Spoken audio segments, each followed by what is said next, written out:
Relation চলাকালীন সময়ে যারা রাগ উঠলে তুই তুকারি করে, স্ল্যাং ইউজ করে, মুখে যা আসে তাই বলে, পরিবার নিয়ে বাজে কথা বলে, দিনের পর দিন যোগাযোগ অফ করে রাখে, অপর পক্ষের কথা চিন্তা করে না, কোনো ব্যাপারে দায়িত্বশীল না এবং আপনার ব্যাপারে উদাসীন, তারা বিয়ের পর কখনো ভালো হাজব্যান্ড বা ওয়াইফ হয়ে উঠতে পারে না। তাদের সংসার সুখের হবে এটা ভাবাটাই বোকামি।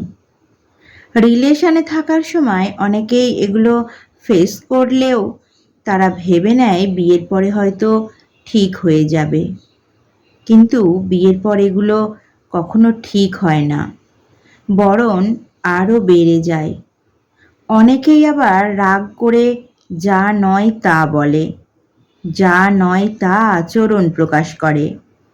রাগের সময় জানোয়ারের বাচ্চা কুকুরের বাচ্চা হতেও সময় লাগে না, আবার রাগ যখন কমে যায় তখন তাদের চেয়ে ভালো প্রেমিক বা প্রেমিকা আর হয় না।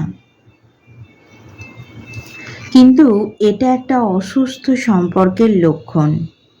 বিয়ের আগেই কিন্তু এই লক্ষণগুলো প্রকাশ পায়, কিন্তু কেউ কেউ সিরিয়াসলি নেয় না, এই ভেবে যে রাগ কমলে তো আবার ঠিক হয়ে যায়।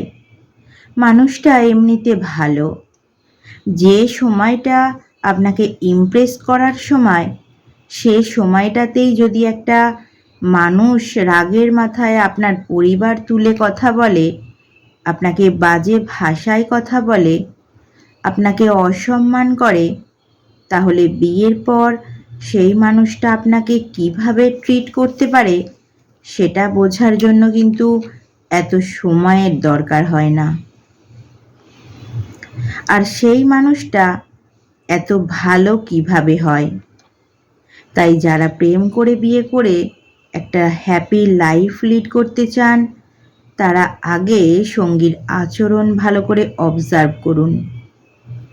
সঙ্গীর প্রেমের সময়কার আচরণই কিন্তু আপনাকে ইঙ্গিত দেবে যে আপনি আসলে কতখানি সুখের পথে হাঁটছেন, এবং যাকে নিয়ে সুখ কল্পনা করছেন সেই মানুষটা আসলে আপনাকে সুখী করতে পারবে কিনা।